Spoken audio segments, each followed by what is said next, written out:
আলেম হলেই হয়। সমাজে সব ওয়াজ করছে, আমি সব নাম দিস বেতো হুজুর। বেতো হুজুর কি হুজুর বললো? বেতো হুজুর। নতুন নতুন সব নাম। গোটা সম্পূর্ণ আলেমে দিন রয়েছে, কিন্তু স্টেজে উঠে কথা বলার ক্ষমতা নেই। চারজনের সামনে দাঁড়িয়ে খুতবা দেবে, থরথর করে কাঁপে। কথা বলছেন না কেন? দুনিয়ার জমিনে কে কোন লাইনে কোন জায়গা থেকে আমার ইসলামের খেদমত করবে, এটা দুনিয়ার মানুষ চুজ করবে না। এটা আমার পছন্দ, আমি আল্লাহ, এটা আমার নিজস্ব ব্যাপার। একবার জোরে বলুন। আমি আল্লাহ যাকে ভালোবাসি তাকে আমি মেম্বারে তুলে আমার দ্বীনের কাজ করিয়ে নিই। দুনিয়ার মানুষ যদি হিংসা করো, আমি আল্লাহ তার প্রতি আরো ভালোবাসা, আমার রহমত দান করে আরো উপরে তুলি। একবার জোরে বলুন। অন্ধ, কিন্তু আল্লাহ পছন্দ করে, চুজ করে কে কোন জায়গায় ইসলামের কাজ করবে। কত বুঝতে পারছেন না? এদানকার দুই চোখে অন্ধ বহু মানুষ এলাকায় আছে, তারা রাস্তা চলতে পারে না।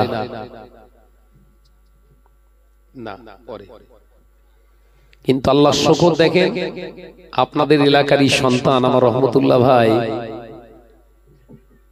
এই বাংলার বিভিন্ন প্রান্তে ঘুরে বেড়াচ্ছে। তো এদানকার আবার সমাজে বহু ইলম অর্জন করেছে। এলাকা আজকে আলেমের অভাব নেই, আছে বাবা, প্রচুর পরিমাণে আলেম সমাজে ঘুরছে, ওয়াইজিনও ঘুরছে। তাদের মুখের ভাষা, তাদের আলোচনা, তারা কিতাব দেখে পড়াশোনা করে এমন এমন ল্যাঙ্গুয়েজ ইউজ করছে, এই রহমতুল্লাহ ভাইয়ের ধারে কাছে ঘেসবে না। আমি চ্যালেঞ্জ করে বলে যাচ্ছি, বিরাট বড় বাতিলা কথাবার্তা, তার ল্যাঙ্গুয়েজ থ্রো করার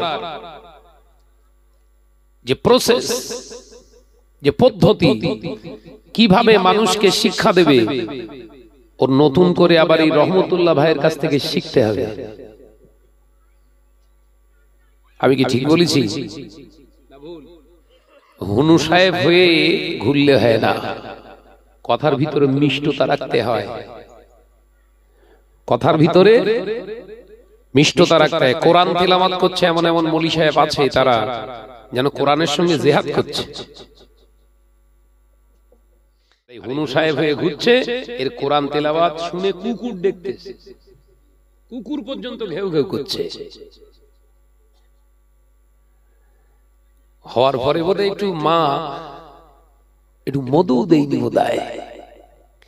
ভাইরা, আমার নজনেরা, যুবকেরা, ছেলেরা, বাচ্চারা, পর্দানাশীনা মা ও বোনেরা, আল্লাহ কোরআনের জন্য জানিয়ে দিলেন, ইয়া আইয়ুহাল্লাযীনা আমানু, হে আমার বিশ্বাসী সম্প্রদায় বান্দারা, হে আমার ঈমানদারেরা, আমি আল্লাহ পাক তোমাদের জানিয়ে দিলাম, আতিউল্লাহ, আমি আল্লাহ আমার ইতাআত তোমরা করো।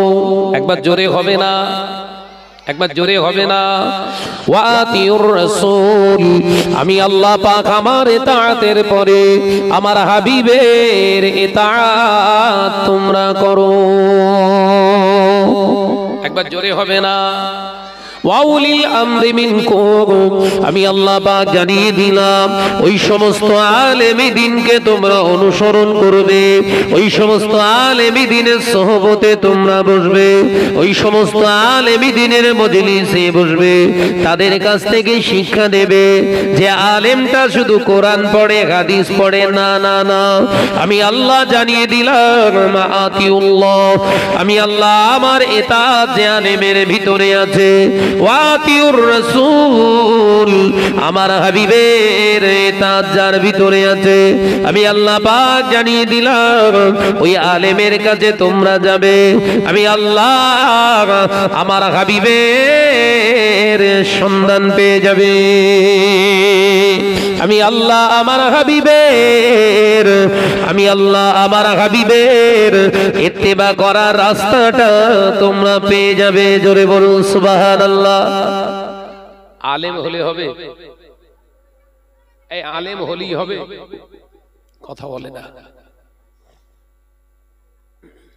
এলেম অর্জন করেছে যতটুকু, ওই জ্ঞানের দ্বারা আগে নিজে চালনা হবে, নিজেকে তৈরি করবে। সুবহানাল্লাহ বললেন না? যতটুকু হাদিস শাস্ত্র শিখেছে, রাসূলের হাদিস পাক জবানের কল যতটুকু কিতাব থেকে ও জীবনে পেয়েছে অন্বেষণ করে, ওই ততটুকু হাদিসের উপরে জীবনটাকে তৈরি করবে। এই হলো প্রকৃত সেই আলেম। একবার জোরে বলে, একবার জোরে হবে। এখন যদি বলেন সব আলেমের কাছে আল্লাহ যেতে বলছে, তাহলে ইবলিসও তো আলেম, এ কথা বলে না? ইবলিসও আলেম আছে না নাই? আরে মুআল্লিমুল মালাইকা বলা হয়েছে কোরআনে, যার ফেরেশতাদের নেতৃত্ব দেনেওয়ালা, ফেরেশতাদের শিক্ষক, ফেরেশতাদের সরদার, যে মানেটাই নেবেন এক কথায় তিনি নেতা। জ্ঞান কম ছিল? কথা বলে না তো? বিরাট জ্ঞান, কিন্তু স্থান কোথায় বাপ? জাহান্নামায়। এর কারণটা কি? ওই এলেমটাকে আল্লাহর রাস্তায় চালাতে পারেনি।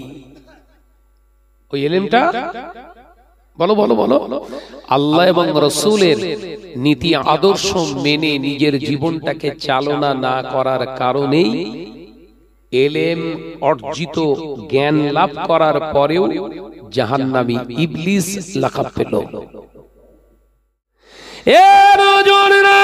যুবকেরা, ছেলেরা, বাচ্চারা, শুধু এলেম অর্জন করলে হয় না, শুধু এলেম থাকলে হয় না বাবা। এলেমটাকে এলেমের দ্বারা চালনা করতে হয়। এলেম